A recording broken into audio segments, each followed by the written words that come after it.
মাত্র 3টে জিনিস দিয়েই বানিয়ে ফেলুন ম্যাঙ্গো ভাপা দই।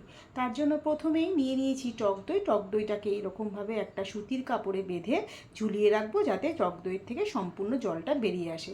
আর এই কাজটা করার সময় অবশ্যই জিনিসটা ফ্রিজে রাখবেন, নাহলে বাইরে থাকলে বাইরের গরম ওয়েদারে আরও বেশি টক ভাব চলে আসবে দইয়ের মধ্যে।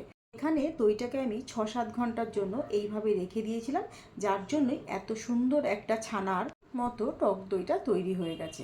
এবার এর মধ্যে দিয়ে দিচ্ছি 5-6 চামচ মতো চিনি আর ম্যাঙ্গো পাল্প। দিয়ে দেবো হাফ বাটি মতো কনডেন্স মিল্ক। সব দিয়ে বেশ ভালো করে মিশিয়ে নেব। এমনভাবে মেশাতে হবে যাতে কোনো রকম ডেলা না থেকে যায়, আর মেশাতে মেশাতে কালারটাও ঠিক এই রকম চেঞ্জ হয়ে আসবে। আরে এখানে নিয়ে নিয়েছি একটা কেক টিন। টিনটার মধ্যে বেশ ভালোভাবে ঘি ব্রাশ করে নেব।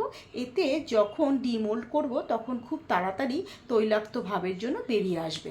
বাটিতে দইয়ের ব্যাটারটা দেওয়ার পর একটু ড্যাব করে সমান করে দেবো, এতে দেখতেও ভালো লাগবে।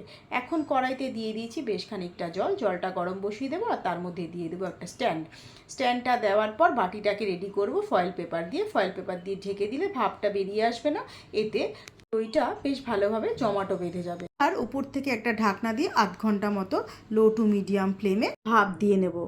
নামিয়ে নিয়েছি, আর বাইরে একটু ঠান্ডা করে নিয়ে তারপর আর সৌন্দর্যের জন্য আমের টুকরো আর ড্রাই ফ্রুটস দিয়ে সাজিয়ে ফ্রিজে রেখে ঠান্ডা করে তারপর পরিবেশন করব। এই প্রচণ্ড গরমে আপনারাও বাড়িতে এই রেসিপিটা একবার ট্রাই করে দেখতে পারেন।